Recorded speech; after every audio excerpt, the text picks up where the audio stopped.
Bien, ahora entonces vamos a analizar sistemas electromecánicos en los cuales ahora el motor de corriente directa tiene o se le aplica una carga externa. ¿Ok?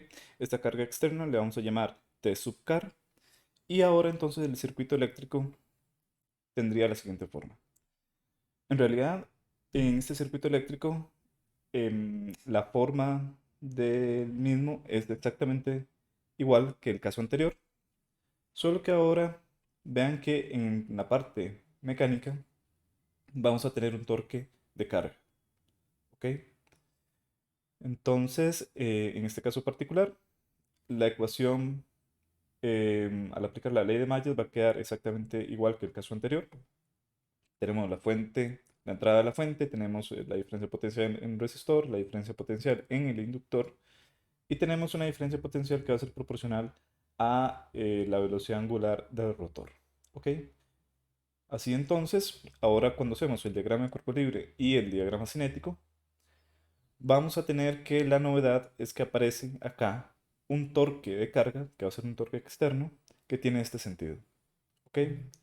Entonces, al plantear la segunda ley de Newton, haciendo sumatoria de momentos alrededor del eje de rotación, vamos a obtener los siguientes torques. Menos C sub zeta por zeta punto, más el torque externo o el torque eléctrico, menos un torque de carga. Y esto va a ser igual al par inercial J cita dos puntos. Entonces, el sistema de ecuaciones diferenciales va a ser el que se muestra en la pantalla.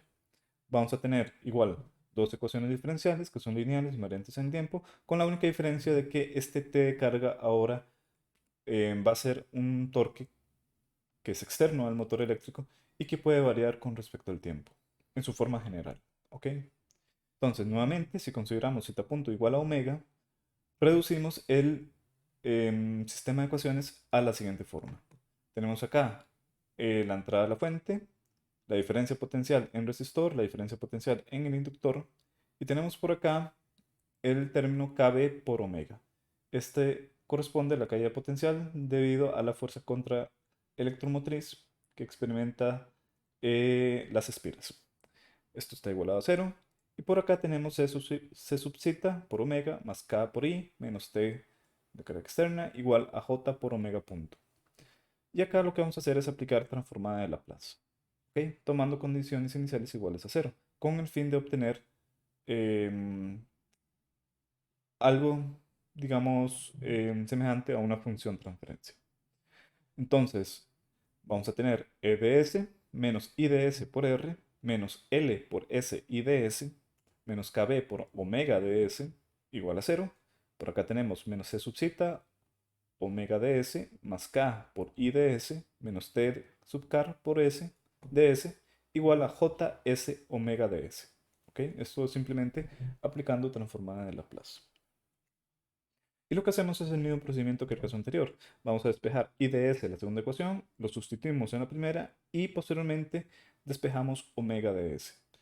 Si uno hace eso, el resultado obtenido es el que se muestra en la pantalla. ¿Ok? Entonces vamos a tener omega de S, va a ser igual a este término de acá, K mayúscula entre J L S cuadrado más JR más L C sub zeta, todo esto multiplicado por S, más C sub zeta por R, más K por K sub B, todo esto multiplicado por E de S, menos R más L de S entre JL S cuadrado más JR más L sub zeta, todo esto multiplicado por S, más C sub zeta por R, más K por K sub B, todo esto multiplicado por T sub car de S. Ahora, de esta ecuación, uno puede observar que para obtener omega de S, yo ocupo definir dos entradas. ¿Ok? Yo ocupo definir em, la entrada a la fuente y ocupo definir la entrada de la carga externa o del torque externo. Entonces ya de aquí uno va viendo que en este caso el sistema es o puede llegar a ser un sistema MIMO. Si ustedes se acuerdan, MIMO significa múltiples entradas, múltiples salidas. Bueno, en este caso solo hay una salida, pero sí tenemos múltiples entradas. ¿Ok? Tenemos la entrada de la fuente y la entrada de la carga externa. Entonces, directamente, este es un sistema que cae bastante bien para ser modelado o analizado en el enfoque de modelado en espacio de estados, ¿ok? Luego vamos a ver que aplicando una serie de casos particulares, uno puede obtener expresiones, digamos, concretas, resultados, digamos, que salen directo para concretamente el caso que vamos a ver a continuación, en el cual tanto la entrada de la fuente como la entrada de la carga externa son constantes, ¿ok? Entonces, según lo dicho, para el caso particular en que tanto la entrada de la fuente y la carga externa son de tipo escalón, lo que estamos afirmando es que la entrada de la fuente es una constante multiplicada por la función de Heaviside. Recuerden que la función de Heaviside es la función escalón. Y el torque externo o el torque de carga va a ser una constante T sub zeta por la función Heaviside, ¿verdad? Esto es la función escalón accionado en t igual 0. De tal forma que cuando yo aplico transformada de Laplace a estas expresiones, lo que obtengo es que E de S es sub 0 entre S y T de S es T sub 0 entre S. Así entonces, obtenemos el siguiente resultado. Vean que lo que hemos hecho es sustituir E de S por E sub 0 entre S y el T de S los hemos sustituido por un T sub 0 entre S. ¿Ok? Entonces, ahora podríamos aplicar algo que vimos cuando estudiamos función transformada de Laplace, que era el teorema de valor final. Entonces, lo que nos permitía el teorema de valor final es determinar la velocidad angular, en este caso la velocidad angular, cuando t tiende a infinito, sin la necesidad de aplicar la transformada de Laplace inversa. ¿Ok? Entonces, si nos acordaban cómo tenía la forma este teorema, lo que tenemos es que cuando el valor de la función cuando t tiende a infinito, esto va a ser igual a tomar la expresión s f de s y luego hacer el límite cuando s tiende a 0. ¿Ok? Entonces, en nuestro caso, nuestra función f de s viene siendo esta de acá. Entonces, lo que vamos a hacer es agarrar esta función f de s, lo multiplicamos por s. Entonces, vean que aquí ya aparece el s multiplicando la expresión. Este s eventualmente se cancela con el s que está en el denominador, en ambos términos. Este s se cancela con este. Y luego lo que hacemos es hacer que s tienda a 0. Y con eso obtenemos la velocidad angular cuando t tiende a infinito. Aquí es importante entender que infinito pueden ser décimas de segundos, pueden ser milésimas de segundos incluso, pero no hay que entenderlo en sentido matemático de un número exageradamente grande. Hay que entenderlo en el contexto físico de que infinito simplemente es el tiempo suficiente para que un sistema converja en un determinado, digamos, comportamiento. ¿Ok? Esa es la forma de interpretar el concepto de infinito en sistemas físicos, en sistemas ingenieriles. ¿Ok? Entonces, cuando uno hace esta operación del límite cuando s tiende a 0 y redefiniendo omega cuando t tiende a infinito como simplemente omega e sub que significa estado estacionario, lo que vamos a obtener es este resultado. Vean que eso se obtiene porque cuando hacemos s tiende a 0, este término de acá se hace 0, este otro término se hace 0. Por acá habíamos dicho que el s se cancelaba con este s, lo mismo que en esta expresión.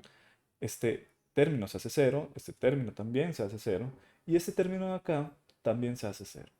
En consecuencia, lo que obtenemos es esta expresión que nos dice que la velocidad angular en estado estacionario va a ser proporcional tanto a la entrada de la fuente como la entrada del torque. ¿Ok? Entonces, ahora lo que podemos hacer es despejar el torque en función de la velocidad angular.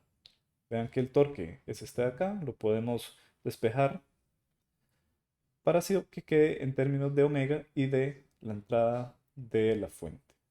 ¿Ok?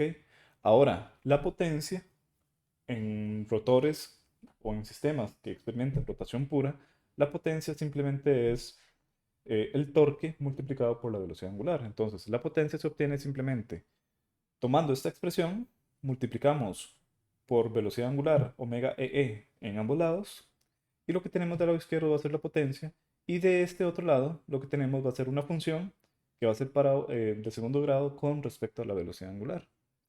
Entonces, como dice aquí, el torque y la potencia del motor, o lo que puede entregar el motor en estado estacionario, cuando tanto la carga como la entrada a la fuente son constantes, entonces ambos términos quedan en función de la velocidad angular.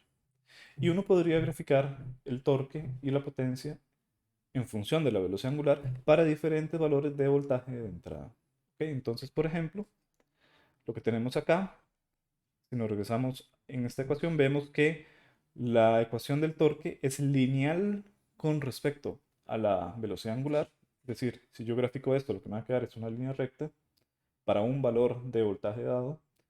Y en el caso de la potencia, vean que lo que tengo es una parábola o un polinomio de grado 2 con respecto a la velocidad en estado estacionario. Entonces, para un valor dado de la entrada de voltaje de la fuente, yo puedo ir graficando, o lo que voy a obtener es la gráfica de una parábola. ¿Ok? Entonces, en esta figura se puede apreciar claramente lo que acabo de mencionar. En la figura de la izquierda lo que tengo es el torque. Habíamos dicho que el torque iba a ser funciones lineales. Y lo que tengo acá es cómo varía el torque según la velocidad angular del motor en condición estacionaria para diferentes valores de entrada de voltaje. Entonces, por ejemplo, si la entrada de voltaje son 25 voltios, entonces vean que el comportamiento en cuanto a torque y velocidad angular en estado estacionario del motor viene descrito por medio de esta línea de acá. ¿Ok? Es decir, si yo lo que quiero es que el motor, o si yo lo que quiero es aplicarle una carga de 1 Nm, entonces para una entrada de 25 volts, la velocidad angular va a ser aproximadamente cercano entre 30 y 40 radianes por segundo. ¿Ok? Que eso viene siendo unos 400 RPM. Si yo voy aumentando la entrada de voltaje, entonces la capacidad del motor de brindar, digamos, un mayor torque es claramente también mayor. ¿Ok? Y por la figura de la derecha, lo que tengo es la potencia que es capaz de entregar el motor, ¿verdad? Entonces va a haber un punto en el cual la potencia que puede entregar el motor es máxima. ¿Ok? Entonces, estos son curvas que de nuevo tengo que especificarlo de nuevo. Son casos en estado estacionario. ¿Ok? Estos son curvas que no captan la dinámica del sistema porque son dados para el caso particular en que el sistema ha alcanzado el estado estacionario, pero que son útiles para tener una idea de la capacidad de un motor de corriente directa. ¿Ok? Entonces, estas gráficas suelen denominarse como curvas características de motores de corriente directa. Y de nuevo, es importante recalcar que estos son resultados en estados estacionarios. Ahora, este tipo de curvas son comunes de encontrar en diferentes catálogos comerciales de motores de corriente directa, ¿verdad? Entonces, por ejemplo, este es un ejemplo de un catálogo comercial, obviamente real, de motores de corriente directa de imán permanente. ¿Ok? Entonces, si ustedes, por ejemplo, ven un catálogo como este, es común que en cierto punto del catálogo aparezcan este tipo de diagramas, ¿ok? Las curvas características. Aquí, bueno, aquí simplemente es al revés. Aquí ponen la velocidad en el eje Y y el torque en el eje X. Las unidades pueden ser un poco diferentes, pero en esencia es el mismo comportamiento. ¿Ok? Entonces vean que estas curvas sólidas A, B, C, D y D em, representan entonces las curvas de torque de velocidad angular para diferentes entradas de voltaje. ¿De acuerdo? Entonces, ahora lo que vamos a hacer es discutir un ejemplo de cómo uno puede modelar estos tipos de sistemas electromecánicos, pero ya no para un caso de torque constante, sino un caso de torque variable, que eso es lo más interesante.